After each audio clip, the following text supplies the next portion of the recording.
to a problem. All right, so we're going to calculate some z-score. Oh, you can't see it. I don't think I have you on share yet, do I? No, let's share now. There we go. Okay. We're going to calculate z-scores and apply them to make some relative comparisons. This is what z-scores are really going to help us do. So we had this discussion earlier on. College admissions office needs to compare scores of students who take the SAT with those who take the ACT. Now, this was in the past when scores were on 2,400, so that the average score is not 1,500. We know that now, right? At least currently, right? But at that time, the college's applicants, their scores had a mean of 1,500 and a standard deviation of 240, and their ACT scores had a mean of 21 and a standard deviation of 6. So if Bobby scored 1,740 on the SAT, how many points above the SAT mean did he score? Well, let's actually split the screen here so that I can make a little picture here while we're doing it, because I really do like to see the picture. Okay, so I'm going to make an SAT picture, and we know that our mean right here is 1,500 because it told us right there, and a standard deviation of 240. So I'm going to go 1, 2, 3, -1, -2, -3. So this is 0 standard deviations away from the mean. 1, 2, 3, -1, -2, -3. And if I'm adding my standard deviation of 240, so I'm actually going to give you a new notation that we're going to use. So this is what is called a normal model, unimodal and symmetric, divided up into standard deviations. And if something is unimodal and symmetric, they will give you this. It'll say n, which indicates that it is normal, unimodal and symmetric. And it'll give you the mean first, so 1,500, comma, standard deviation. That's a 4. I want to make sure it looks like a 4. 240. So mean first, standard deviation second. So I have here, this is 1,740. And if I add another 240, I get 1,980. And if I add another 240, I'm going to get, I think I'm going to get 2,220. And I'm not even going to bother trying to subtract. So I'm going to go 1,500 minus 240 minus 240 and then minus 240. I like to do them all in a row. And I get, this is 1,260. This is 1020. And this is 780. Okay. So if Bobby scored 1,740 on the SAT, how many points above the SAT mean did he score? Well, that's pretty simple. It's 1,740 minus 1,500. He was 240 points above the SAT mean. Is everybody okay with that? 240 above the SAT mean? Good. Okay. Now, Kathy scored 30 on the ACT. Well, how many points above the ACT mean did she score? Well, the mean is 21, so I go 30 minus 21. That's 9, right? So clearly, Bobby did much better than Kathy, right? Because he's 240 points above the mean, and Kathy's only 9 points above the mean. I know. We're not buying that? We're not buying that. Ah. You're right. We're not going to buy that. All right. So is it sensible to conclude that Bobby outperformed Kathy? No, because we're comparing apples and oranges. This is my SAT. Let's make one for the ACT. Let's make the ACT blue. So the ACT is an N30, 6. So 1, 2, 3, 1, 2, 3. Here's 0, 1, 2, 3, -1, -2, -3. And I have 30 in the middle. That means I have 36 here and 42 there and 48 there.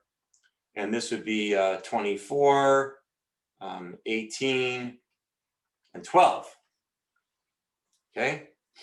So I'm just going to kind of eyeball this before I even move on to the next part of the problem here. And yes, please. What's wrong? What did I do wrong? 21 and not 30. I'm sorry, what? Would the mean be 21 for the ACT? Because 30 was the score. Thank you very much, Kathy. I blew it there. Very good. Okay, I'm getting too excited here. So let's erase all this stuff here. You're right. It's not an N30. It's an N21. The score is 30. That's right. So let's go back here and we'll redo that. So it's blue and it's at 21. So 21 is in the middle, 27, 33, 39. And then if I'm going to subtract 6, I'm going to get 15, 9, and 3. That's better, right? Did better? Okay. So let's just eyeball this for a minute. Bobby's score was 1740. He is right here, right on the money. Happens to be right on 1 standard deviation. So Bobby's z-score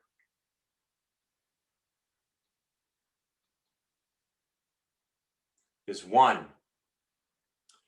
Kathy scored a 30. Well, 30 is between 27 and 33, right? So I don't know exactly where it is, but I'm just going to put it right in here. And I'll write down here 30. Well, just by looking at these graphs, I can tell right away that Kathy, her grade is relatively better than Bobby's grade. Her test is it's all right, Kathy. She's more than 1 standard deviation above the mean.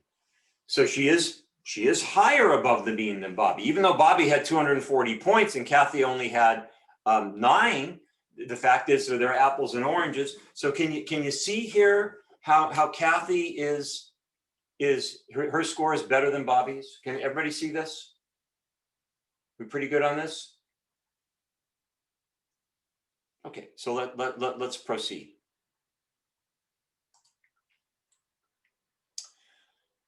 Well, okay, so I want to know how many standard deviations above the mean Bobby's score is. Now I know that because I made the diagram, I know that it's 1. But what I'm going to do is I'm going to take Bobby's score, which is, I'm going to call it X, and I'm going to subtract the mean, which is X bar, and I'm going to divide that by the standard deviation, which is 240. So just like in the problem behind me, when I was trying to find out how many inches it was, you know, I either divided or I multiplied by 12, right? And when I'm going from feet to inches. In this case here, I want to find out how many standard deviations it is. So it's X minus X bar. His actual score was 1740. That's our X. The X bar is the mean. That's 1500. And I'm going to divide by 240. So I get 240 divided by 240. He is 1 standard deviation above the mean. Well, let's take a look at Kathy and see if we can get an exact number, since Kathy didn't fall right on the nice lines that we drew. I'm going to do x minus x bar divided by the standard deviation. So I'm going to go, Kathy's score was 30 minus 21 divided by the standard deviation, which is 6. So I get 9 divided by 6. So her z-score was 1.5. She had a higher z-score than Bobby. That means that she did relatively better on the standardized test. And this is how you calculate a z-score, is you take the data item, you subtract the mean, and divide it by the standard deviation. And that tells you how many standard deviations you are above or below the mean. We have just calculated your first z-scores. Oh, how exciting is that? That's like super exciting. All right, let's go back to the single page. So I'm just going to make this clear here, okay? Sometimes I'm going to use x minus x bar over s, and sometimes I'm going to use y minus y bar over s. They're the same thing, right? I learned it y minus y bar. The book, I think, mostly talks x minus x bar. And I flip back and forth. It's probably confusing. I apologize. But they mean the same thing. All right. So let's kind of take a look. This is called the process of standardization. We are standardizing we're standardizing our standardized test scores is what we're doing there. We're making the apples and oranges in the same way that we can then compare them. So let's see, do we have another schedule here?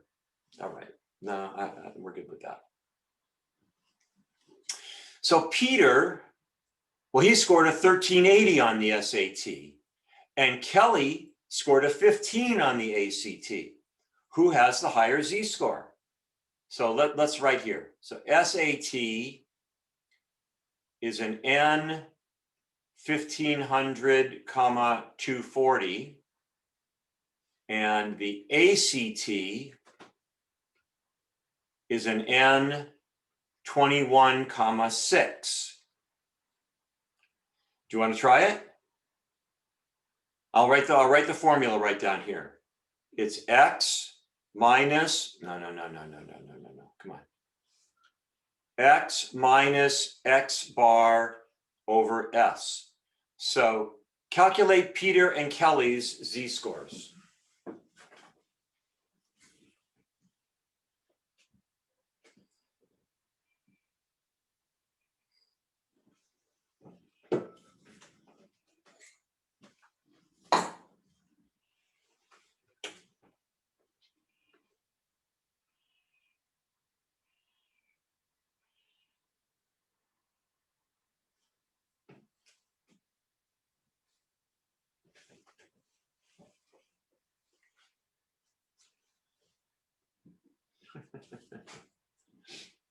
Susie, what's the cat's name again? Garbage. Garbage. That demands an explanation. Why is the cat's name Garbage? It's a reference to an episode from The Office where Dwight is by he like sorry, she's getting on the keyboard. That's okay. Dwight is there something else I can help you with? Dwight is trying to replace Angela's cat that died named Sprinkles, which is the name of my other cat. And the cat's name that he's trying to replace Sprinkles with is Garbage, and that's why I named her. That's too funny. That's too funny. Garbage. garbage. I thought it was like, instead of like take out the cat, like take out the garbage, you know, but no. All right, so do we have a z-score for Peter? Let's see. Emily, do you have a z-score for Peter? I got negative 0.5. So we got 1380 minus 1500 divided by 240. So let's just take a look at my calculator, see if I get the same thing. 1380 minus 1500. And I'm going to divide that by 240. And you get, and I agree with you. So negative 0.5. And that's very good.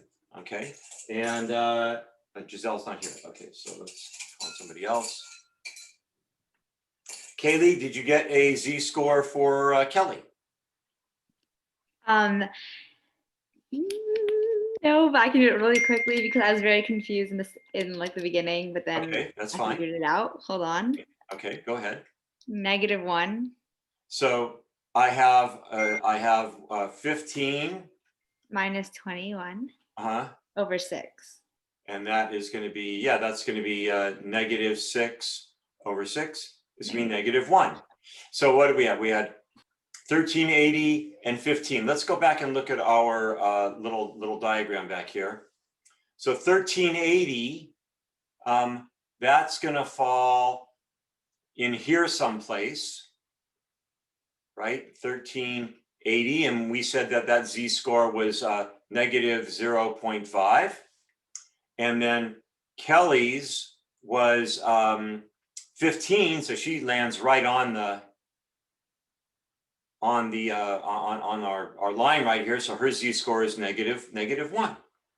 So, you know, one of the nice things about making the little diagram is that if I had like made an arithmetic mistake and said, let's say I found out that this guy's z-score was negative, I came up with a different number, but it was 1380. I could see that 1380 isn't between 1020 and 1260. So I would know that I made a mistake. Should I say that again? Yeah, if I had made like a division mistake and I had this guy's z-score at a negative 1.5, but I knew it was 1380. Well, I know between here and here, 1380 isn't one of these numbers. This is only 1020 to 1260. So I would know that I made a mistake. The diagram is a nice way to check your work. All right. So let's go here. Well, under what conditions does it turn out to be negative? Well, it turns out to be negative when my actual data result is less than the mean. That's when I get a negative z-score. Positive z-scores are above the mean. Negative z-scores are below the mean. Pretty straightforward.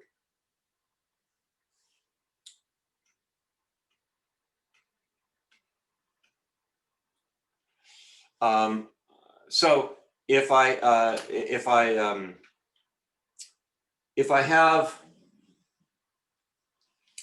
have a grape that's this big, can you see my finger there? A grape that's this big, and an orange that's this big, which is bigger? I'd have to find out what's the mean of the oranges, find a z-score. I'd have to find out what's the mean for the grapes, find the z-score. Then I can see relative to one or the other, which one's bigger. I think I talked to you about the decathlon, right? How do we compare somebody's time in the 100-yard dash with how high they can pole vault? You know, I mean, you have to find the z-score, and that's how they make these comparisons. Okay, so yeah, we got time for this. Okay, so this is let's see here.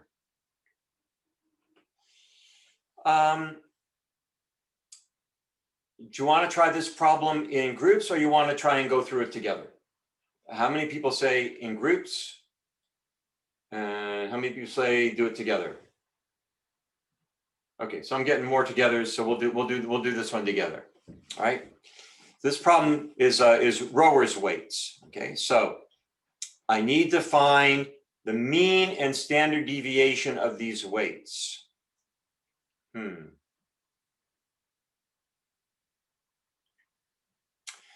Okay. So this is actually a good problem. We will do it. But there is a problem with this problem. Can any of you remember what is going to be the problem with this problem?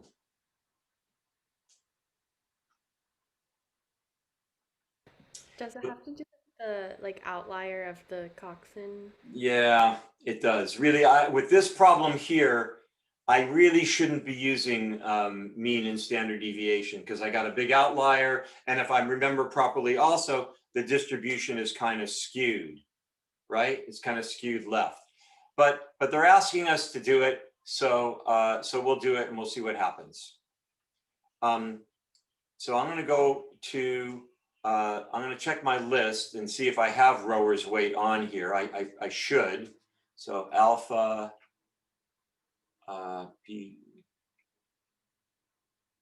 PQ alpha R. So I have my rower's weight data right here. So I am going to start with a histogram just to kind of be comfortable with this. So I'm going to go second stat plot. And first I'll do 4, so they're all off. And then I'll go second stat plot, and I'll do plot 1, and I'll turn it on. And I see that I'm already at a histogram. And my list here is going to be rower's weight. So I'm going to go second list, and then alpha to PQR, and hit rower's weight, and hit enter. And then go zoom, and that thing comes up, and go clear, and then go zoom 9. And yeah, I can see that it's skewed left. So really, if I gave you this problem on a test and you saw that the distribution was not unimodal and symmetric, then really you should be answering, can't do this problem, and go on to the next one. But we're going to do it. We're going to pretend that it works. Is that okay with everybody? Yes, Susie, please. So it says, you know how it has X list and then frequency? Yes. For frequency, I can't change it to 1. Oh, okay. Yeah, I because you had it as list 2, right? Yeah. What you need to do, frequency, if you're on frequency right now, if it's L1, it's probably, is it flashing A on your calculator? Yeah. Yeah. So that's telling you that it's in alpha mode. And so you have to push the alpha button, the green button right here, and get it out of alpha mode. And now you can type in a 1. Okay, thank you. Okay, good. Yeah, I'm glad you raised that because that causes issues. Mr. I Jenkins. think when I first discovered that, I probably spent about like 20 or 30 minutes trying to push a bunch of buttons and figure out what's going on. And then, oh, wait a minute, I see. Okay. So, Mr. Jenkins, yes, I'm sorry to bother you. don't bother me. You're not bothering me. So I don't know. I think I did something during the test on my calculator. And so each time I try to go to my histogram and it always comes out as an error. Okay. I don't I tried fixing it, but I don't know what I did. Yeah. So just press Y equals. Y equals? And do you have any functions in there? Like No. regular functions? No. Scroll all the way to the bottom just to make sure. Sometimes there's a little something that just pops in there, but no, they're all No. blank. Okay, then press go to second stat plot so I can kind of see what your plot looks like. Let me see.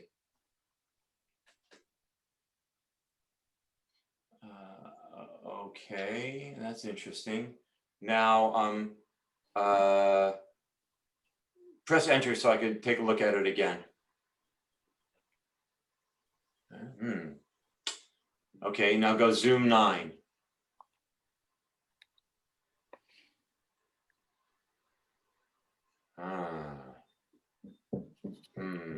Yeah, I don't know, because during the test, I got the histogram, and then after I got it, I tried to do it again, and then it wouldn't show up, and it kept going error. So now I'm just very confused. Go stat edit. Stat, oh, hold on, stat, edit, yes. And let me see what, I have this. okay. Now go up and highlight L1 Uh-huh, and now hit enter.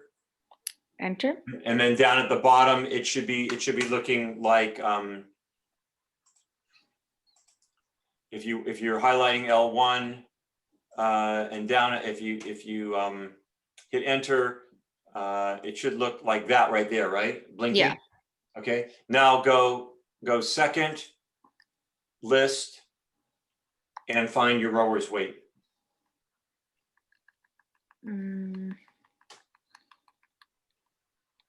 Okay, And then hit enter. and enter. And then that happened. Okay, so somehow your rower's weight data got deleted. Okay, And I'm not really sure how you deleted it, but download it again. okay. Okay. Okay. All right. So kind of follow along here.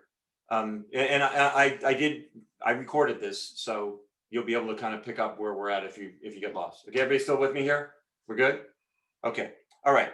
So I need to find the mean and the standard deviation of the weights. So that's going to be stat, calc, one variable stats, and I'm going to do it for my rower's weight.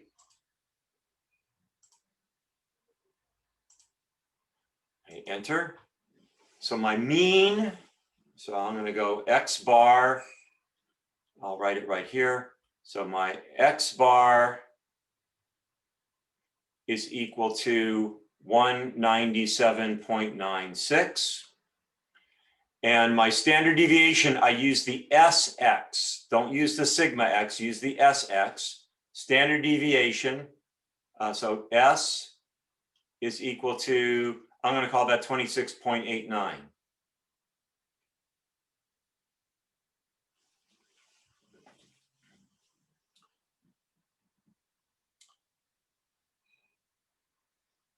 Are we okay with that? Yeah. Okay. So I want to ask the question, how many standard deviations below the mean is the coxswain who weighed 121 pounds? You can calculate that. Go ahead and do it. You know that this is an N 197.96, comma 26.89 model. Even though it's not unimodal and symmetric, they're telling us to pretend that it is, so we can do that.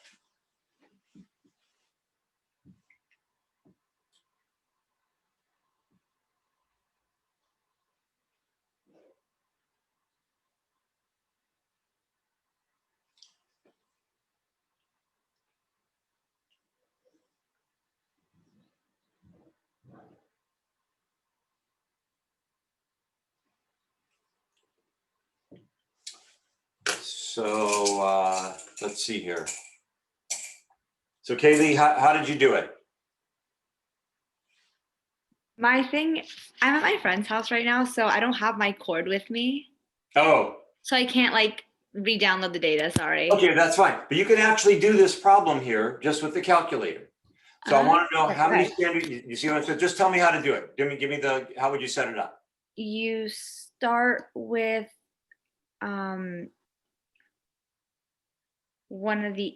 it's X minus X, yeah, over S. So do you take, is it 197.96? So I want to know how many standard deviations below the mean is the coxswain who weighs 121. That is our data item, our X. Okay. So you have 121 minus 197.96 over 26.89. That's exactly right. Okay, so I have 121 minus 197.96, and I'm going to divide that by 26.89, and I get, so the coxswain is negative 2.86 standard, that's his Z-score. he's really pretty far off from the weight of the whole group, right? I mean, -2 standard deviations, 95% of the data is between -2 and +2. He's on the other side of the -2, right? So he's really much lighter than the rest of the group. Everybody follow me what I'm saying here? Okay. Well, how many standard deviations above the mean is the heaviest rower who weighs 229? Figure it out.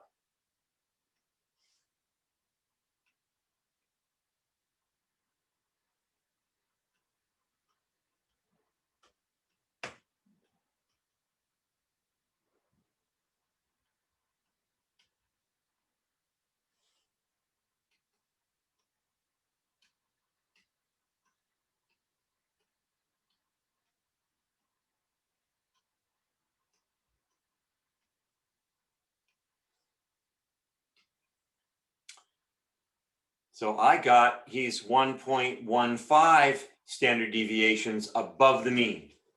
Are we okay with that? Are we good with that? Okay, now this is a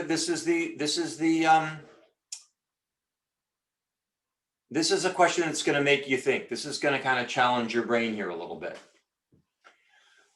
For a rower to be as many standard deviations above the mean as the coxswain is below the mean, how much would he have to weigh?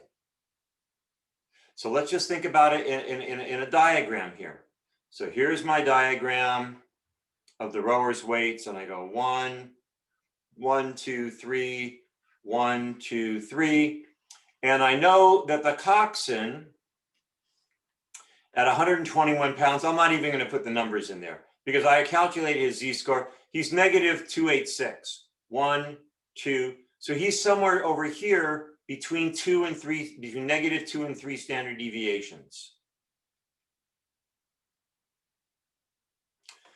How heavy does somebody have to be 2.86 above the mean? Wow, how the heck am I going to figure that out?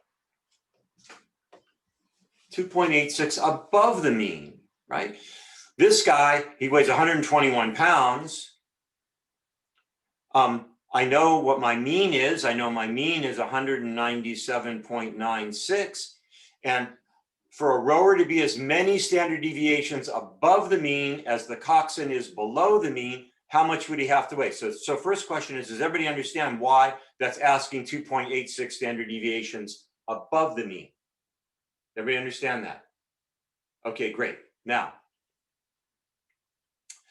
so we're going to make this into a formula that you are going to kind of use over and over and over again.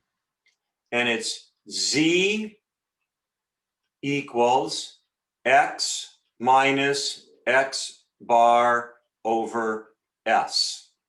Okay. We already know this because we've been using this right here to calculate the z-score. So I'm just turning it into an equation.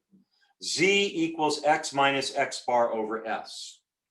So the cool thing about this problem is if I have, there's 4 variables here. There's 4 pieces of information that are unknown. If I can figure out 3 of them, I can solve the equation. So I know that the Z I'm looking for is 2.86. 2.86 is the Z-score I'm looking for. The standard deviation is 26.89. The mean is 197.96.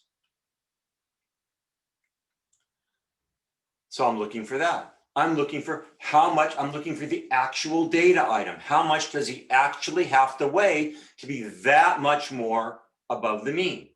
So now I just have a little, I just have an algebra problem. I'm going to go 2.86 times 26.89. Like this is like over 1, I'm cross multiplying, is equal to X minus 197.96. So 2.86 times 26.89 is equal to that. Did I do something wrong? Oh, yeah. And now I'm going to add 197.96 to both sides, plus 197.96. And I find out that X is 274.87. So I just, this formula, like, like commit it to memory. Understand where it comes from, but definitely commit it to memory. Because any kind of a problem that I'm going to give you or that you're going to run into that is asking for a z-score or how much should somebody weigh, or we're going to get into percentiles a little bit later on, you're going to have to use this formula right here. And you'll get enough data, and then you'll be able to solve it pretty basic algebra. Question?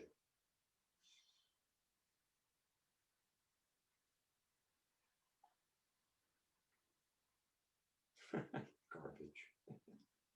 Cracking me up. You know, I gotta say, cats are really beautiful. You know that? I mean, the lines of a cat are just so perfect. You know, I could sit and look at my cat. I can look at my cat for hours.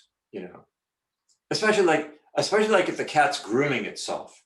Like, oh, that is just, I'm not going to sit there and watch. Oh, and they're just so interesting. I really like my cat. My cat turns 14 in a couple of days. 14. Nice, healthy cat, still spunky. Okay, so we got that. So here is a problem. Let's see here.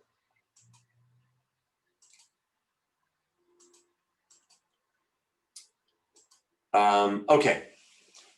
So I think I'm going to start you guys off on this problem, a z-score problem. Okay. I will copy the pages and send them to. How many people? Does everybody have the book, or not everybody has the book? If you do not have the book, raise your hand, just so I can see. So everybody has a book. I don't. I have the book, but I'm not at home right now. and Yeah, I'm- same. Great. I will copy these pages. I'll send it out. That's fine. You know. Okay. So in another exercise in an earlier chapter, we were trying to find out whether people married spouses of the similar ages and whether or not husbands tend to be older than wives. And he gathered the data on 24 couples, taken from marriage licenses, blah, blah, blah, blah, blah. Here is the data. I have couple 1 through 24. You see, if this was one list, I would just take this section right here, you know, the 13 through 24, and put it on the bottom here. You follow what I'm saying here? Okay. But, you know, for space purposes, they put it like this. So it gives the age of the husband, the age of the wife, and the difference in ages.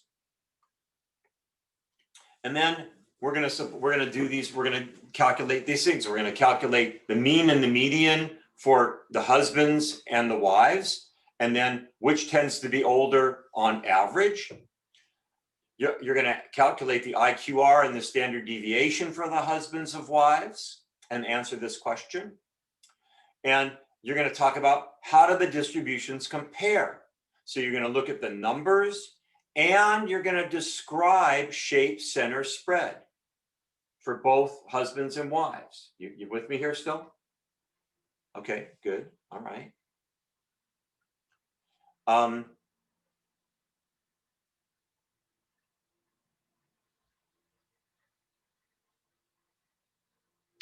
right. So the table, let's take a look at the table here. The table gives the difference in ages. So that's this column right here, the difference in ages. And so you're going to calculate the mean and the median of the differences. So, you know, this is going to be the data that you're going to put into your calculator. You follow me here? What I'm saying? So you're going to set up a list and enter in these numbers right here. that'll give you something interesting to remark on. And then you're going to calculate the IQR and the standard deviation of the age differences. Compare those to the IQR and standard deviation of the ages themselves. And then you're going to figure out how many and what proportion of the age differences fall within one standard deviation of the mean. Okay, so with this problem E, well, actually D, E, and F, we're working with the differences column right here. And so, yeah, well, we'll just see if you could do it and struggle through it in groups.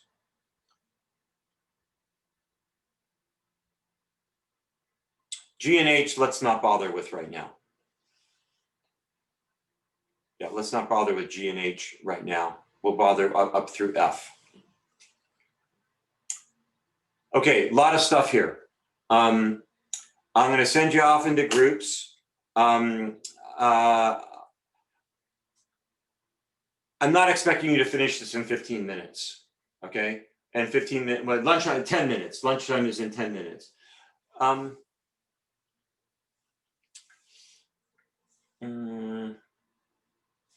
Let me check something first, because we might just take a 10-minute extra lunch. I'm sure that would make everybody heartbroken if you did that, if we did that, but we might just do that. I just want to see something. Lessons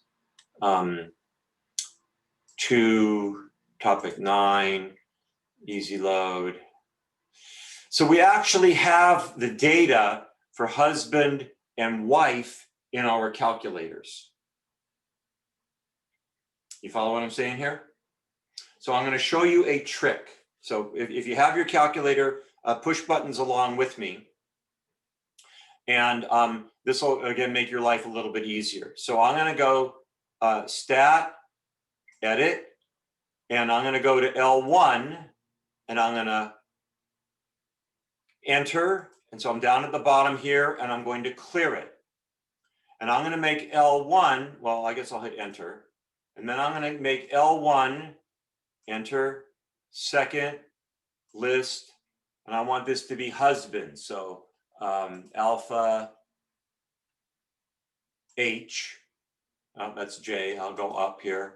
Wait, where's my husbands? Oh, do you have husbands in yours? You do? So make list 1 husbands and make list 2 wife. Okay, while you're doing that, I'll load the data here onto my calculator. For some reason, I don't have it.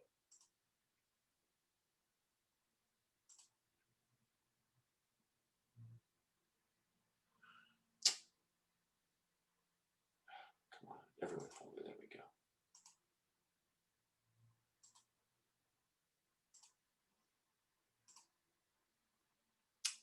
Come on, darn it.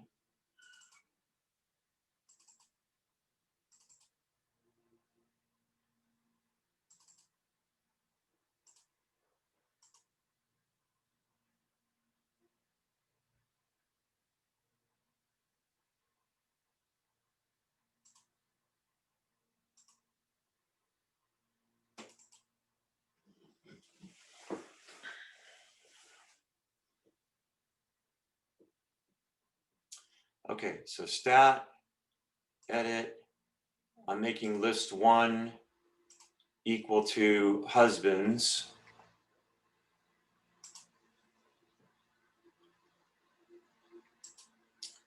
Second list, alpha H, husband, enter.